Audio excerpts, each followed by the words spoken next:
Hi Booktube, it's Amy. I'm here with a tag today.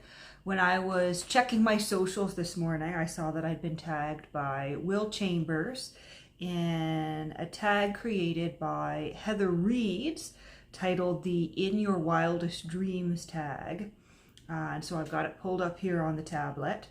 But these are a series of 5 prompts related to our wildest dreams about reading. And it says, in as much detail as you can, describe these things. And the first prompt is your fantasy time and place to read a book. So I took this as the ideal place to read. Now, of course, the ideal place to read is really anywhere. I enjoy reading on my green sofa behind me. I enjoy reading in bed. I enjoy reading in my armchair. But I do especially enjoy reading out of doors. And if I could be transported anywhere to read, and we're talking about time and place, I wouldn't mind being transported to 17 years old on a summer's day in my parents' backyard on a lounge chair with a glass of iced tea and a couple of Louis L'Amour novels, or something like the Poseidon Adventure, something just really fun and adventurous and so hot that you can hear the hydro lines making that buzzing noise underneath the shade of a maple tree. That is one of the places where I have very, very fond memories of reading. But really, I like to read anywhere and everywhere. The second prompt here is your fantasy personal library, or your personal library if you have attained your fantasy. I have not attained my fantasy. My fantasy would cost millions upon millions upon millions of dollars. I will never have my fantasy library at all in this lifetime, unless somehow I come into an obscene amount of money.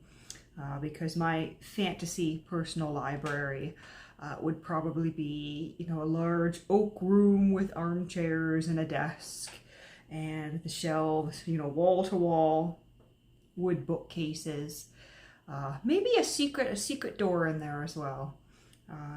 But the books themselves would be first editions and association copies and things that I could never, in my wildest dreams, except in my wildest dreams, afford to purchase. The kind of books that don't sell for hundreds of dollars, but rather sell for thousands or tens of thousands or hundreds of thousands of dollars. So I'm not getting that personal fantasy library in my lifetime. Prompt number 3. Imagine you have decided to build a bookshop. What would you call it? Would it sell new or secondhand books? Would it sell anything else? What features would you want in that shop? So if I were building a bookshop, it would be a secondhand bookshop. But not just any secondhand bookshop. It would preferably be, a used, rare, antiquarian bookshop, all sorts of curiosities. I would spend my time, probably not in the bookshop itself, but searching out the things that I was going to buy to sell in it. And if I were to give it a name, I might just choose the name of this channel. I might call the bookshop To Think of Books, or I might go, very simple and call it Amy's Books. Although I'm sure there must be several bookstores already under that name in the world. But I could call it To Think of Books, or I could call it Amy's Dusty Bookshelf. And it would sell used and rare and secondhand and antiquarian books of all sorts. Anything that I found interesting. Well, I suppose I'd have to buy things that my that my customers find interesting as well. But I like to think if my customers found it interesting, I would find it interesting as well. And it would be the kind of place where you have, a cozy entrance, maybe on a quiet street somewhere, and there'd be a few armchairs interspersed for my customers to read in.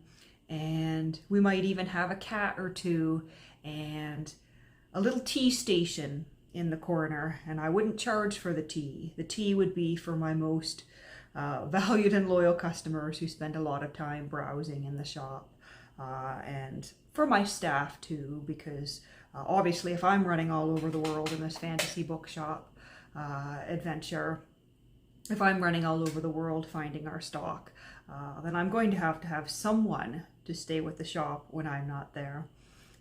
But that would be sort of my ideal bookshop if I had a bookshop. Now, of course, there's no career in such things, at least not in this day and age, without the proper funding to start such a venture. But moving on to the next prop. Number 4, one person, not a Booktube creator, with whom you can have a good conversation about books. If you don't know a person like this, who do you know that you wish would become a reader so that you could talk books with them? So my friends in Ottawa here aren't really big readers. They read a little bit, but not the sorts of things that I read. But I've had many a good conversation about books with my sister. My younger sister, she's 4 years younger than me. And when we were growing up, we didn't really read the same things, but in the last few years, she's been reading, the Greek and the Roman classics, and she's sort of dove farther into the ancient philosophers and ancient historians than I ever have.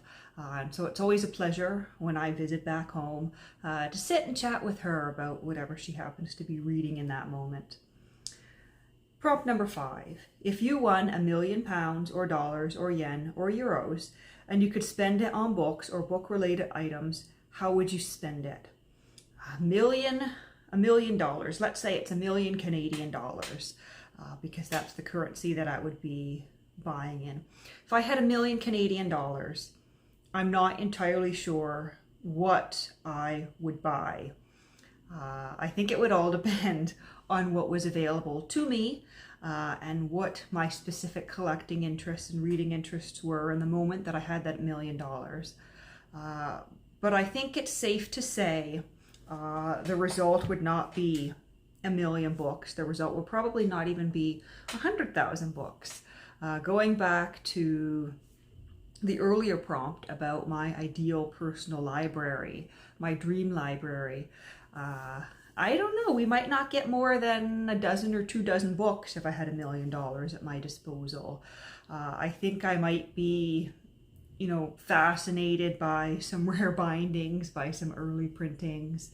I don't know, I might start off by, getting those first editions of the various Peter Pans from J.M. Barrie. I might want some, first edition Jane Austen to add to my collection. I would certainly have the A. Edward Newton, all in first editions, all signed by him, and I would collect every piece of ephemera from him available on the market. And, well, I'll leave it there. I could go on and on, but I could end up with maybe 100 books. I think if I had $1 million, I would set my sight to collect 100 books or 100 pieces of books and ephemera. And I would probably strategically, if I had $1 million, I think I would go strategically. I would plan out what I want and build it. But yes, so that was a very fun tag. And I know this tag has quickly been making the rounds. In fact, I think most of the people I watch on a regular basis have already been tagged. So I'm not sure who to tag, but maybe I'll just tag everyone. That old cliche. If you're watching this and you enjoy the tag and you'd like to do the tag, consider yourself tagged and go ahead and do it.